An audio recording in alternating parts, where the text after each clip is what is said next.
내 아픔 아시는 당신께, 내 아픔 아시는 당신께 라고 하는 제목으로 우리 하나님의 말씀을 함께 나누도록 하겠습니다.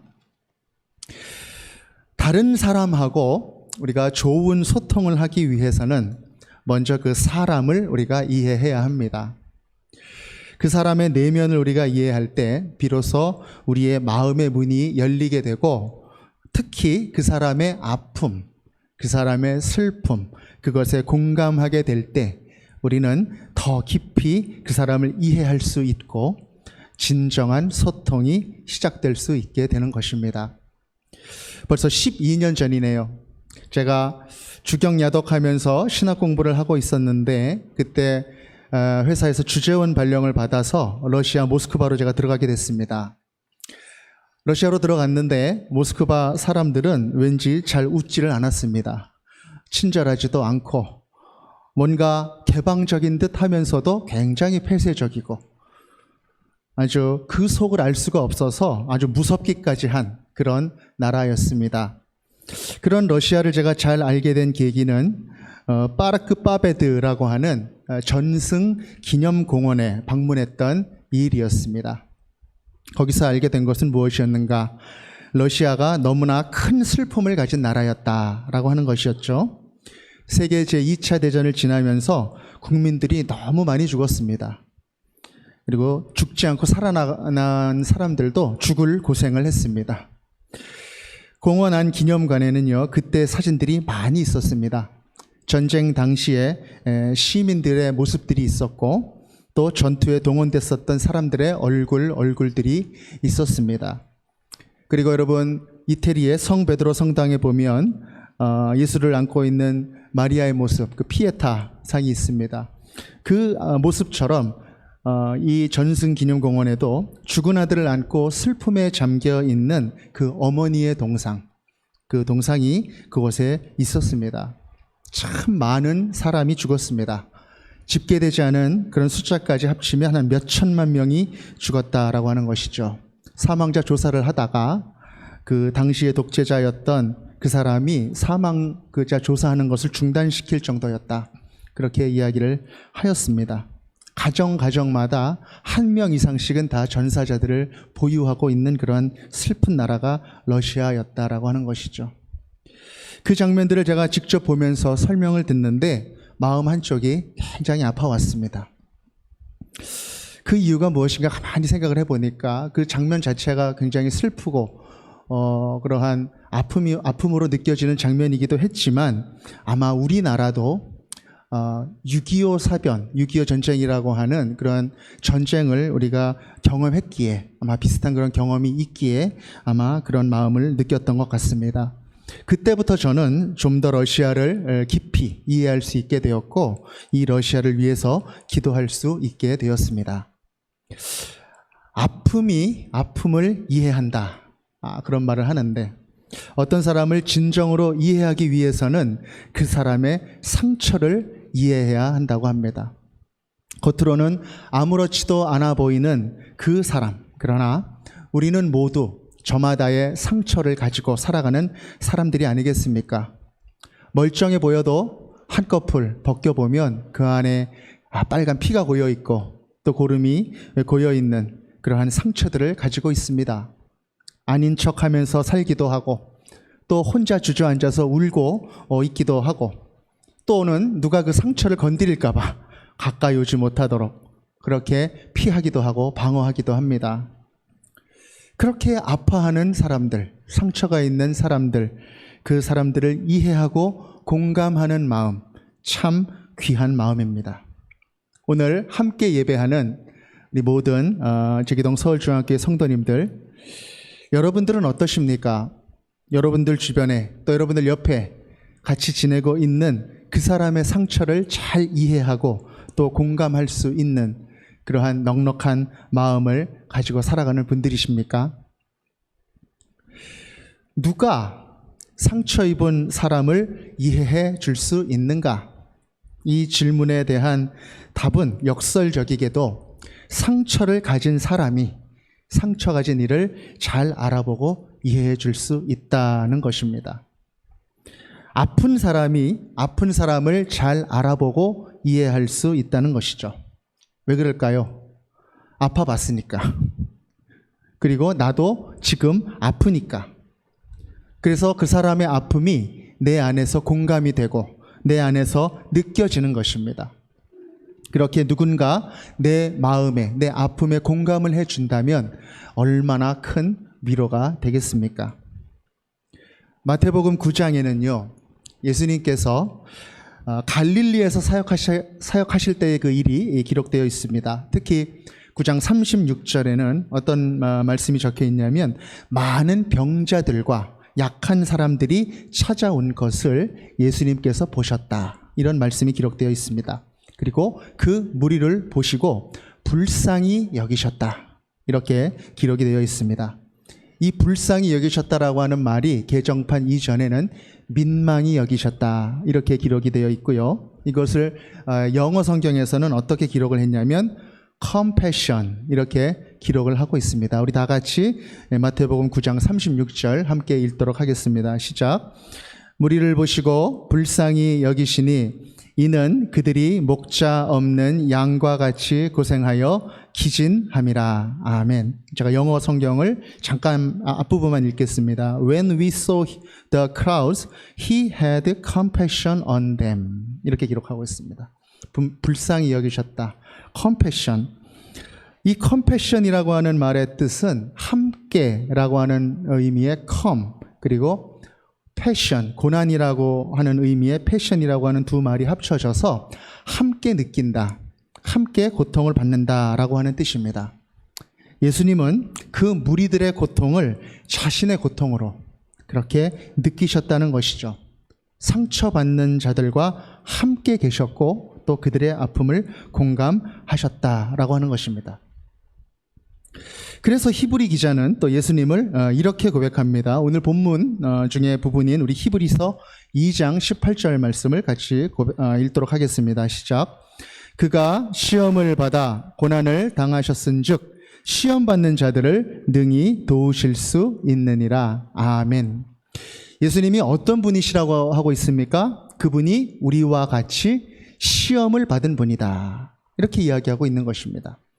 보통 사람들이 느끼는 고통과 유혹을 그 같은 입장에서 고스란히 느낀 분이 예수님이다라고 하는 것이죠. 같이 울고 같이 웃었습니다. 나사로가 죽었을 때 그 마을을 찾아가서 엉엉 우는 그 누이들 앞에서 함께 눈물을 흘리셨던 예수님, 그리고 고통 속에 찾아왔던 그 사람들을 불쌍히 여기시고 민망히 여기셨던 그 예수님, 그분이 모든 울고 있는 자들의 마음을 알고 또 위로하실 수 있다라고 하는 것이죠. 이 히브리서는 이 예수님에 대해서 좀 더 깊이 알려주고 있습니다. 그분은 인간의 모습으로 오셨지만 그분은 하나님이시다. 인성과 신성을 지닌 특별한 존재이시다라고 하는 것입니다. 우리 히브리서 4장 14절에서 15절 함께 읽겠습니다. 시작. 그러므로 우리에게 큰 대제사장이 계시니 승천하시니 곧 하나님의 아들 예수시라. 우리가 믿는 도리를 굳게 잡을지어다. 우리에게 있는 대제사장은 우리의 연약함을 동정하지 못하실 이가 아니요 모든 일에 우리와 똑같이 시험을 받으신 이로되 죄는 없으시니라. 아멘. 예수님은 누구신가? 예수님은 대속의 큰 제사를 담당하신 그러한 대제사장과 같은 분이다라고 하는 겁니다. 또 뭐라고 계속 설명하고 있습니까? 14절에 보니까 이 예수님은 승천하시니다, 그리고 하나님의 아들 예수다, 이렇게 이야기하고 있는 것이죠. 하나님의 아들, 하나님이라고 하는 뜻이죠. 그런데 이 예수님이 우리에게 오실 때 어떤 초월적인 존재로 그런 모습으로 오신 것이 아니라 우리와 같은 모습으로, 우리와 같은 사람의 모양으로 오셨다라고 하는 것입니다. 그래서 죄 없으신 하나님이 인간이 되어 오셔서 우리와 모든 일에 똑같이 시험을 받았다. 그래서 그분이 우리의 모든 연약함을 아시고 긍휼히 여기신다라고 하는 것입니다.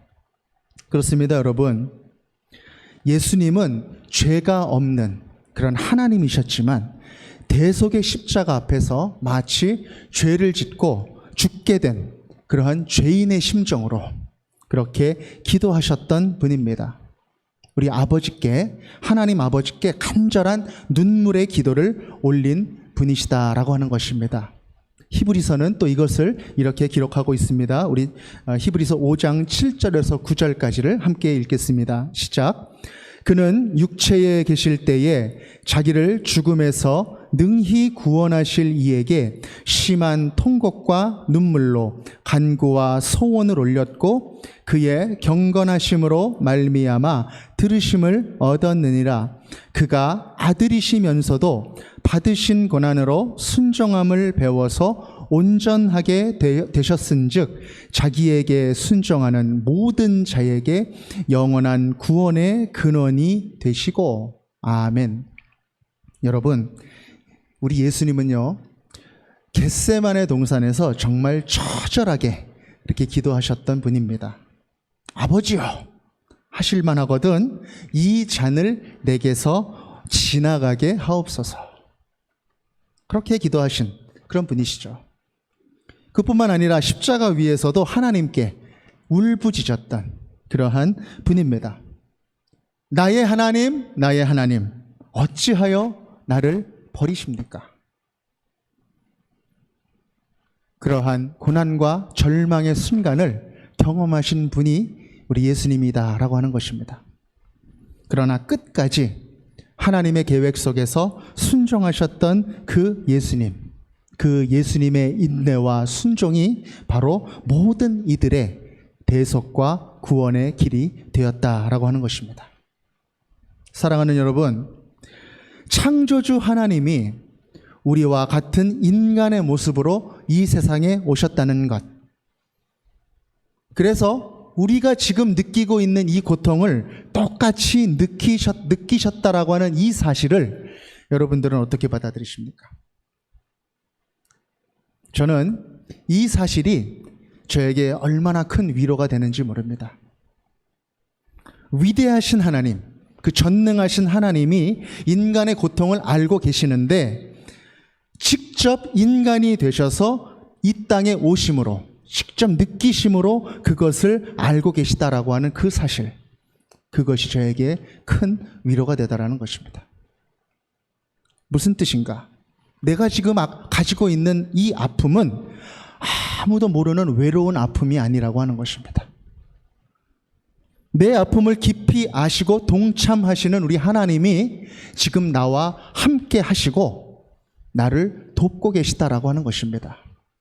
그분이 나를 이해하시고 나를 공감하실 뿐만 아니라 나를 사랑하고 계신다라고 하는 것입니다. 그분이 바로 우리 하나님이시다라고 하는 것입니다. 제가 2009년에 러시아에 단신으로 이제 입국을 하게 됐을 때 처음 일주일 정도는 제가 게스트하우스에서 묵었습니다. 러시아에 이제 홀홀 단신으로 이제 입국을 했기 때문에 여러 가지로 참 암담한 그런 상황이었습니다. 살 집도 구해야 했고 이제 회사 일도 파악을 해야 했고 그리고 이제 가족들이 와야 될 텐데 가족들이 올 수 있는 그런 준비도 좀 해야 했고 마음이 여러 가지로 분주했습니다. 그때 그 게스트 하우스에 밥을 해주시고 이렇게 청소도 하시는 걸 일을 하시는 아주머니 두 분이 있었는데 제가 물어보니까 그분들이 조선족 아주머니였습니다. 조선족 아주머니. 여러분들 옛날에 우리나라 구한말 때라고 말씀을 드려야 되나요? 러시아 쪽으로 끌려가서 거기에서 터를 잡고 사시는 우리 그 한국인 분들을 고려인이라고 합니다. 고려인. 네. 그런데 중국에서 그렇게 또 살게 되신 분들은 조선족이라고 또 이렇게 이야기를 합니다. 그런데 제가 러시아에 가서 중국 국적을 가지고 있는 조선족 아주머니들을 먼저 만나게 된 것입니다. 전혀 기대하지 못했던 그런 일이 일어나게 된 것인데 제가 도착했던 날 밥을 저한테 차려주시고 옆에 이렇게 앉으셔가지고 이렇게 이야기를 이렇게 하게 됐습니다. 그분들과 이런저런 이야기를 하다가 제가 복음을 전할 수 있는 기회가 생겼습니다. 그래서 어떤 말씀을 좀 전할까 이렇게 마음속으로 잠깐 기도하던 중에 떠오른 말씀이 바로 오늘 나눈 히브리서 2장 18절의 말씀이었습니다. 그가 시험을 받아 고난을 당하셨은즉 시험 받는 자들을 능히 도우실 수 있느니라. 이 말씀을 같이 찾아 읽고 거기에 대한 말씀을 같이 전하는 것이었습니다. 예수님은 멀리 있는 하나님이 아니다. 예수님은 지금 이 순간에도 우리와 함께 있는 분이다. 그리고 그분은 우리 한 사람 한 사람의 아픔을 알고 계신다. 그가 우리의 아픔을 알고 계신다라고 하는 것은 그냥 창조주의시기 때문에 알고 계시다라고 하는 그 차원이 아니라 직접 우리가 당했던 것을 다 경험하셨다라고 하는 뜻이다. 그가 시험을 받아 고난을 당하셨으므로 모든 시험받고 고난을 당하고 있는 자들을 위로하고 도우실 수 있다. 그분이 우리 예수님이시고 이 예수님이 그 아주머니들의 마음을 알고 위로해 주실 수 있는 분이다. 이렇게 제가 예수님을 소개하고 전했습니다. 제 느낌이었는데 두 분 중에 특별히 한 분이 이 말씀에 도전을 받고 그 마음속에 위로가 임하였던 것을 제가 느낄 수가 있었습니다. 참 특별한 첫 번째 경험이었습니다. 장소는 러시아인데 중국 국적의 분들에게 복음을 전했다. 제가 그렇게 의도했던 것은 아니었는데 하나님의 다 깊으신 인도하심이 있었던 줄로 굳게 믿습니다. 그렇습니다, 여러분. 예수님은 우리 같은 인간이 되셨고 죄인처럼 낮아지셨고 십자가에서 고통을 받으셨습니다. 그래서 고통받는 우리처럼, 신음하는 우리처럼, 눈물 흘리는 우리처럼 모든 시험과 고난을 겪으셨다라고 하는 것입니다. 그분이 우리를 찾아오시는 것입니다. 그래서 우리의 마음이 그분 앞에서 열리는 것입니다. 하염없이 내 마음을 그분 앞에서 쏟아 놓게 되는 것입니다. 여러분, 인간 죄인의 모습으로 오신 예수님을 깊이 묵상하십시오. 그리고 그분을 마음을 열고 맞이하십시오. 참된 위로와 평안이 시작될 것입니다. 예수님은 이렇게 우리를 위로하시기 위해서 낮고 연약한 모습으로 오셨는데 거꾸로 우리는 다른 사람의 아픔을 위로할 때 뭔가 이렇게 우리는 완전한 모습으로 나아가야 한다. 그러한 생각을 갖고 있는 분이 있는 것 같습니다.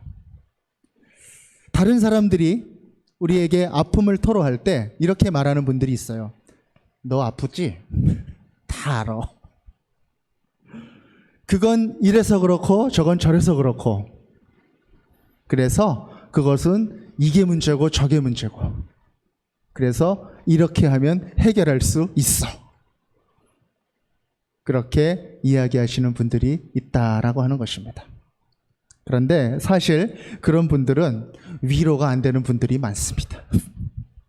더 마음을 상하게 하는 경우들이 있다는 것이죠. 정말 위로가 되는 사람들은 어떤 사람일까요? 나같이 아픈 사람, 나같이 속상한 사람, 슬픈 사람. 그래서 내 마음을 잘 아는 그 사람의 마음이 정말 나에게 위로가 되는 것입니다. 그래서 그 사람이 아무 말 없이 나한테 다가와서 어깨에 이렇게 손만 이렇게 얹어줘도 그 손길이 그 어떤 누구의 위로의 말보다도 더 포근하게 느껴지는 것입니다. 우리 아픈 마음을 따뜻하게 덮어주는 것이죠. 상처받은 사람이 상처받은 사람을 위로한다라는 것입니다. 영성가 헨리 나우엔의 너무나 잘 알려진 책 상처 입은 치유자 The Wounded Healer라고 하는 책에서는 이렇게 말합니다. 사람이 받은 상처로 인한 아픔은 다른 이를 치유하는 중요한 도구가 될 수 있다라고 하는 것입니다. 우리가 상처를 가지고 있을 때 우리 하나님께서 우리를 도와주심으로 말미암아 그 상처를 극복한 후에 그 상처의 흔적은 다른 상처받은 이들을 도와줄 수 있는 그러한 치유의 도구가 된다라고 하는 것입니다. 이런 의미에서 우리의 삶에 찾아오는 고난과 고통은 우리를 아주 특별한 위로할 수 있는 사람으로 만드는 그러한 풀무불인지도 모릅니다. 우리가 받는 고난, 너무나 괴롭고 힘든 이 고통이 축복이 될 수 있는 이유는 무엇인가? 여러분, 큰 믿음으로 한번 고백하시겠습니까? 성령님과 함께 이 고난을 지나고 이겨내면서 그 고난의 깊이만큼 다른 이들의 고통을 품을 수 있는 넓은 가슴이 우리 가운데 생기게 된다라고 하는 것입니다. 우리가 품지 못했던 그러한 새로운 사랑이 생기고 위로의 열정이 생긴다라고 하는 것입니다. 그것이 우리 삶의 거룩한 그러한 사랑의 에너지가 된다라고 하는 것입니다. 저는 오른팔에 매우 깊고 큰 화상이 있습니다. 결혼 후 한 달 만에 입은 그런 상처입니다. 많이 깊어서 드레싱만 2년을 했습니다. 아는 분들은 아시겠지만 화상 치료는 대단히 힘이 듭니다. 이 죽은 살을 걷어내는 과정은요, 참 괴롭습니다. 여러분 상상해 보세요. 피가 나는 그 상처를 칼로 이렇게 죽은 살을 긁어내는 그러한 어떻게 보면 미련한 치료의 방법을 제가 최근에도 쓰고 있다. 그거를 알게 되었습니다. 그 고통, 지금도 그 고통이 아주 생생합니다. 너무 아파서 제가 차라리 이 팔이 없었으면 좋겠다. 그렇게 생각했던 그 기억이 지금도 새롭습니다. 회복이 될 때도요, 원래대로 회복이 되지 않아요. 잘 회복이 되는 것 같다가 원래 스킨보다 더 높게 이렇게 쭈글쭈글해지면서 그렇게 올라옵니다. 그래서 화상 환자들은 두 번째로 겪는 심적 고통이 있습니다. 화상 환자들만 아는 그러한 고통인 것이지요. 그런 사람들이 모여 있는 곳이 화상병동입니다. 그곳에서 저는 한 2주 동안 입원을 하면서 많은 화상 환자들을 보았습니다.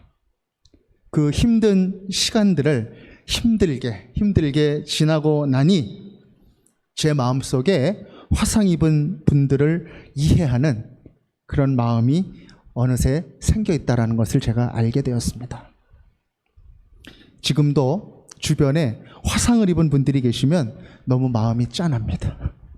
그래서 옆에 있으면 초코파이라도 한 통 이렇게 사다가 주고 지나가야 좀 마음이 편안해지고 그러한 마음입니다. 고통을 경험하고 지나면서 내가 원했던 고통은 아니지만 그것을 그렇게 지나면서 다른 사람의 고통을 이해하고 공감할 수 있는 그 마음이 생겼다. 여러분, 제가 저의 상처를 이렇게 보여주면서 화상 입고 이렇게 아파하시는 그러한 분들, 이렇게 손만 이렇게 잡아줘도 그분들이 위로가 되지 않겠습니까? 사람끼리도 나도 너같이 아프다. 그러면서 이렇게 찾아가서 이렇게 손만 얹어줘도 위로가 되고 말 한마디만 건네줘도 위로가 되는데 우리 하나님이 그렇게 말씀하시는 거예요. 나도 너같이 아프다. 나도 너같이 아프다. 그렇게 함께 아파하시면서 우리에게 오셨다는 것입니다. 그분이 바로 우리 하나님이시다라는 것입니다. 우리와 함께 하시려고, 우리와 가까이 하시려고, 우리를 사랑해서 그렇게 오셨다라고 하는 것이죠. 여러분, 우리 하나님은 우리에게 가까이 다가오신 분이십니다. 사실 우리가 읽고 있는 이 성경 말씀은 우리 하나님이 인간에게 점점 다가오신 그런 일들의 기록인 것입니다. 도저히 죄인인 인간이 다다를 수 없는 그러한 거룩하고 높은 곳에 계신 그 하나님이 우리를 사랑하셔서 가까이 인간들에게 다가오신 그 역사가 바로 이 성경의 기록이다라고 하는 것이죠. 여러분, 구약에서의 하나님의 존재는 어떤 존재였습니까? 하나님은 초월적인 존재였습니다. 아무도 하나님을 볼 수가 없는 존재였습니다. 단지 구름기둥, 불기둥, 그런 하나님의 역사 속에서 하나님이 계시는구나, 그렇게 어스름이 그 존재를 느낄 수 있었을 뿐입니다. 근데 그분이 어디에 내려오셨습니까? 바로 시내산에 강림하셨습니다. 시내산에 내려오셔서 우리가 새벽마다 묵상했었던 출애굽기의 내용이 나오죠. 하나님이 이스라엘을 출애굽시키셔서 시내산에 오게 하신 다음에 그곳에서 강림하셔서 이스라엘 백성들에게 나타나시고 언약을 맺으신 것입니다. 그 기록이 바로 출애굽기의 역사인 것입니다.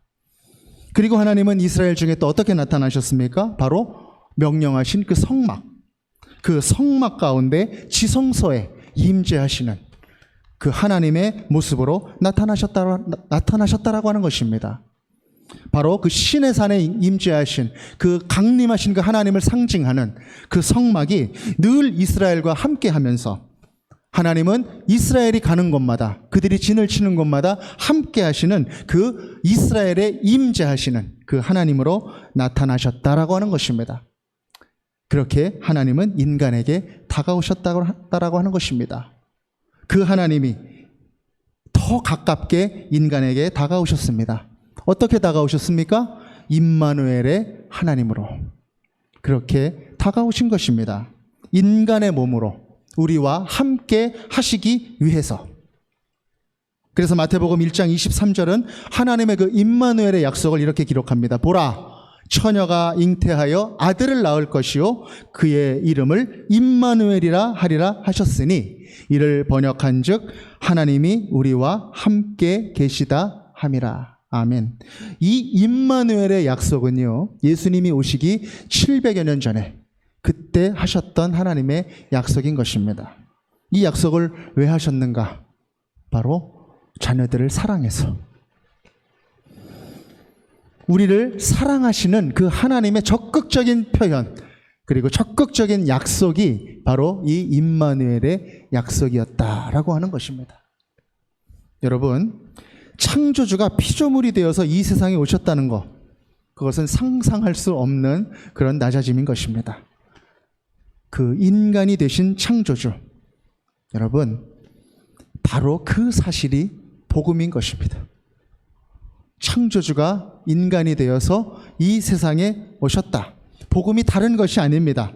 하나님이 사람들에게 오셨다는 것, 그것도 우리와 같은 모습으로 오셨다는 것, 대신 고난을 담당하시기 위해서 오셨다는 것, 그것이 바로 복음인 것입니다. 창조주가 피조물이 되는 이 아무도 상상할 수 없는 일, 오직 하나님만이 기획하실 수 있는 일, 이 일이 왜 일어났는가? 우리를 사랑하셔서. 하나님이 세상을 이처럼 사랑하사 독생자를 주셨으니 이는 저를 믿는 자마다 멸망치 않고 영생을 얻게 하려 하심이다. 하나님이 우리를 사랑하셔서 독생자가 이 세상에 오셨다. 그래서 죽으셨다. 여러분, 이것이 복음인 것입니다.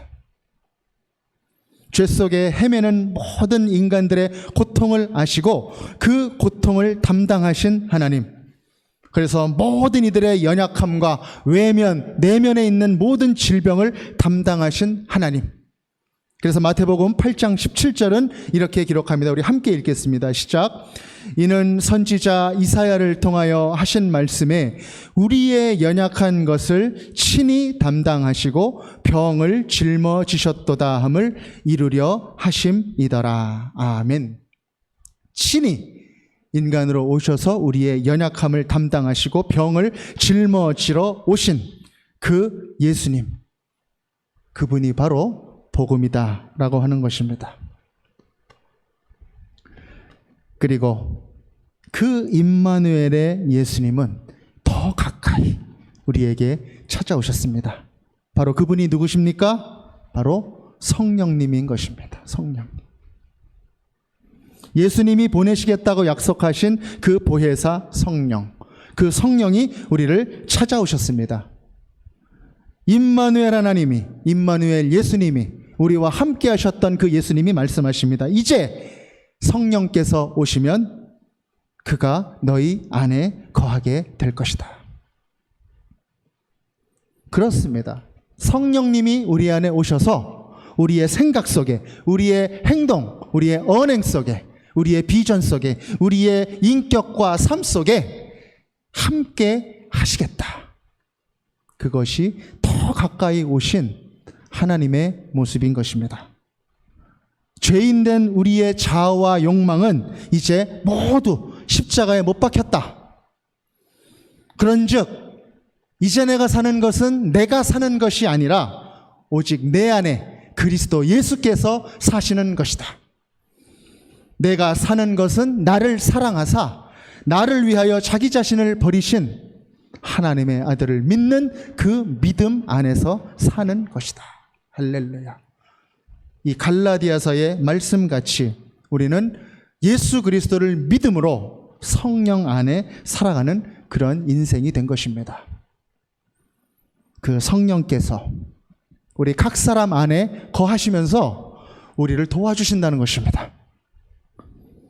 로마서 8장 26절 27절을 우리 함께 읽도록 하겠습니다. 시작. 이와 같이 성령도 우리의 연약함을 도우시나니 우리는 마땅히 기도할 바를 알지 못하나 오직 성령이 말할 수 없는 탄식으로 우리를 위하여 친히 간구하시느니라. 마음을 살피시는 이가 성령의 생각을 아시나니 이는 성령이 하나님의 뜻대로 성도를 위하여 간구하심이니라. 아멘. 예수님이 더 가까이 오신 그 성령 하나님으로 오셔서 우리 안에 거하시겠다. 그래서 하나님이 천지를 창조하셨을 때 그 아무런 죄에 걸림돌이 없었던 그때 인간과 하나님의 그 영적으로 교제할 수 있었던, 아무 거리낌도 없이 교제할 수 있었던 그러한 때처럼 온전히 우리를 부르시고 우리 안에서 그렇게 교제하시겠다라고 하는 것입니다. 그 친밀감을 회복하시겠다. 다시 떠나간 그 자녀를 회복하시겠다라고 하는 것이 바로 하나님의 의도였던 것입니다. 그래서 하나님이 한 걸음 한 걸음 우리에게 가까이 다가오신 것입니다. 이것이 우리에게 복음인 것입니다. 할렐루야. 그렇습니다.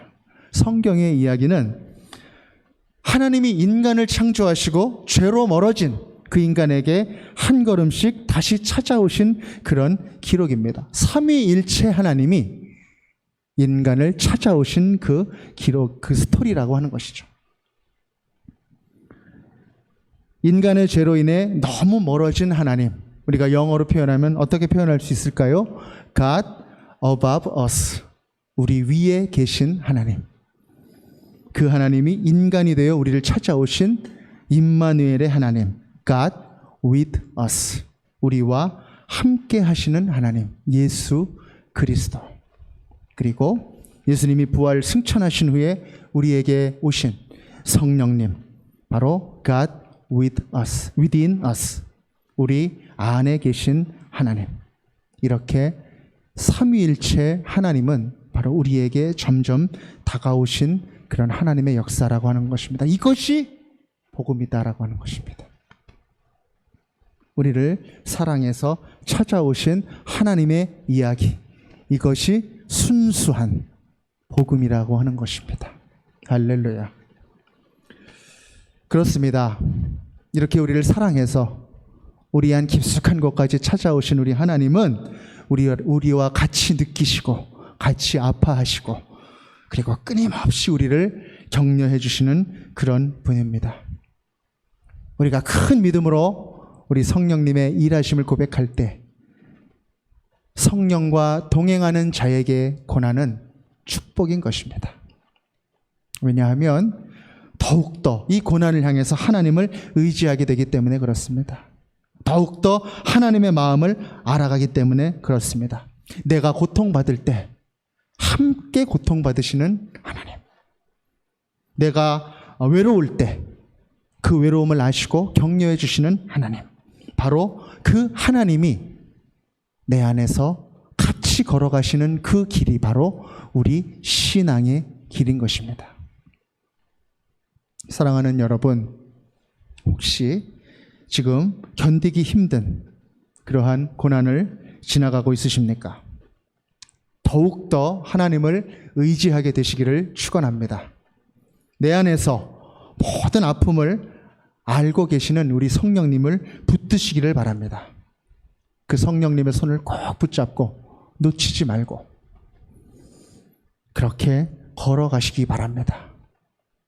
그리고 내가 가지고 있는 그 고통의 깊이만큼 성령께서 함께 해주심으로 말미암아 다른 이들의 고통도 헤아릴 수 있는 그런 넓은 가슴을 갖고 있는 그러한 사람이 되어 가십시오. 그것이 바로 하나님의 의도이고 또 그 심령을 통하여 하나님께서는 하나님의 위로의 마음을 전하실 것이고 하나님 나라를 더욱더 넓혀 가실 것입니다. 마지막으로 제가 세 번째로 네팔을 방문했을 때의 이야기를 나누면서 말씀을 맺고자 합니다. 저는 네팔의 한 고아원을 방문하게 되었습니다.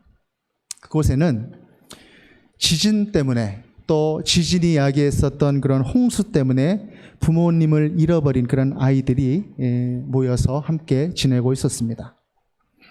안 그래도 지진 때문에 정신없는 나라가 네팔이었는데 그 중에서 또 부모를 잃은 그런 슬픔과 그런 어려움으로 더더욱 힘든 시간을 보내고 있었던 그런 아이들에게 계획이 없었던 그러한 하나님 말씀을 잠시 전하게 될 그런 기회를 제가 얻게 되었습니다. 그때 저는 아이들에게 이렇게 말을 했습니다. 여러분, 제 오른팔에는 큰 화상이 있습니다. 너무나 큰 상처였기에 2년 동안이나 아물지 않고 붕대를 감고 다녀야만 했습니다. 너무 아팠고 너무 힘들었습니다. 그런데 그렇게 힘들고 아플 때 하나님께 기도했는데 하나님께서 그 모든 일을 다 지나가게 하셨습니다. 그리고 그 상처를 통해서 화상 입은 사람들을 위로할 수 있는 그러한 마음을 저에게 주셨습니다. 고난을 통해서 저를 가르치신 것입니다. 여러분들도 지금 어려운 시간을 지나갈 수 있습니다. 그러나 잊지 마세요.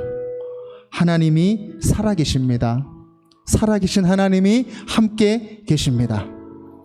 그 하나님이 여러분들과 함께 하시고 여러분들과 함께 아파하시고 함께 이겨나가자고 그렇게 격려하고 계십니다. 그래서 이 어려운 시절이 여러분들을 더 큰 사람이 되게 하실 것이고 또 하나님이 마침내 여러분들을 다른 사람들을 도울 수 있는 그러한 사람이 되게 하실 것입니다. 여러분들을 축복합니다. 그렇게 전했습니다. 사랑하는 제기동 서울중앙교회 모든 성도님들, 저는 그때 그 네팔 어린이들에게 전했던 그 말씀을 오늘 이 자리에서 동일하게 여러분들에게 전하고 싶습니다. 하나님은 지금 고난당하고 있는 우리와 함께 하십니다. 그리고 함께 고통받고 계십니다. 아무도 모를 것 같은 내 아픔을 아시는 하나님, 내 아픔을 아시는 하나님, 그 하나님을 바라보시기 바랍니다. 그리고 그 하나님을 붙드시기 바랍니다. 우리의 모든 슬픔은 성령 안에서 회복될 것입니다. 그리고 우리는 마침내 승리하게 될 것입니다. 그리고 우리의 가슴은 이웃의 슬픔을 이해하고 안아줄 수 있는 큰 가슴이 될 것입니다. 우리 안에 계시는 성령님과 늘 동행하는 우리 자랑스러운 제기동 서울중앙교회 모든 형제님들 자매님들 되시기를 주 예수 그리스도 이름으로 기원드립니다. 아멘. 우리 시간에 공감하시네